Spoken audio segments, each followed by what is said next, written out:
this issue. Town Manager Puya, Chairman Adley, and members of the select persons.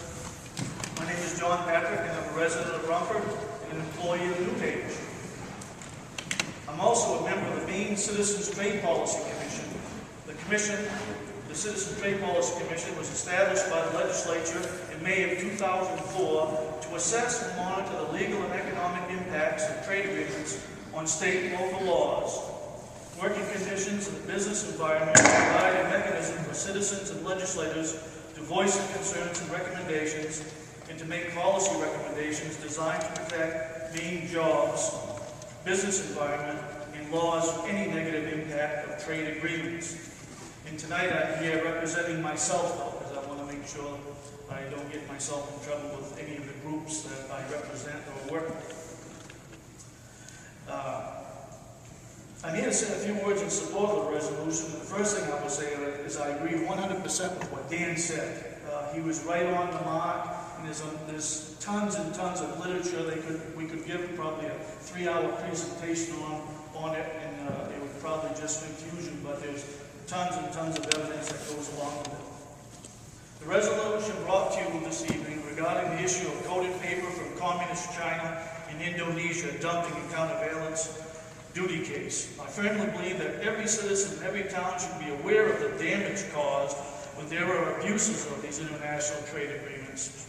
And I believe many of the hundreds, if not thousands, of laid-off paper makers throughout our nation, and especially here in Maine, were a direct result of these countries' dumping tactics.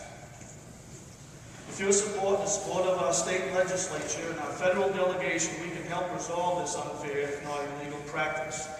And I firmly believe that if we have fair trade agreements that everyone follows, and we are on the same even playing field, our American companies and our employees can compete with anyone. We're a world-class organization, and I really can. Just to go along with this, the Maine Citizens Trade Policy Commission last month voted to put the paper dumping issue as one of the major issues that we're going to be dealing with this entire year. The other thing is that the Maine Citizens Trade Policy Commission is going to have a public hearing at Oxford Hills High School on May 6th. And it's going to deal with the impact of international trade on the paper industry, manufactured housing industry, and the wood products. And we've had public hearings throughout the state of Maine, from Bangor to Presque Isle, Lewiston, Portland, and we've had fantastic response from the citizenry. And we ask that people come forward with issues on how international trade impacts you, both positively and negatively. But I will say that throughout the state of Maine, over the last, since 1994, I think there's been 24 to 50,000 jobs, somewhere in that realm of jobs that were lost with companies going to foreign nations and stuff. So most of the impact, about 95% of it, I would say, has been on the negative side. It deals with everything from apples to wood. We had an issue with manufactured housing where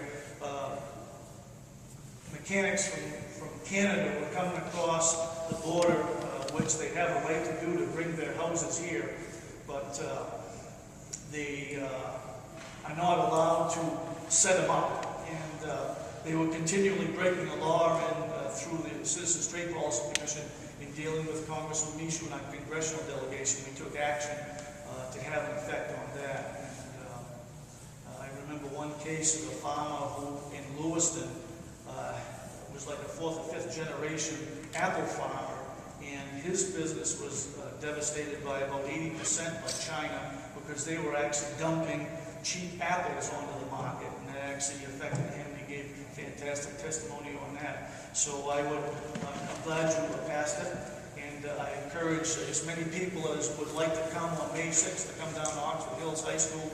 It's usually at 6 o'clock. There'll be plenty of notice in the mail to bring your stories, whether you were laid off or however you were impacted, or even if you have a business that's doing good. It's good to hear the good things as well, because the international trade agreements aren't all bad as long as they're fair and equitable and they put everyone on an even keel.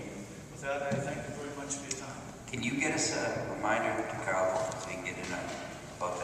sure, Ken, I'll make sure, and I'm gonna actually, that's part of my responsibility as a member of the commission to make sure that the newspapers and radio and all the access is available,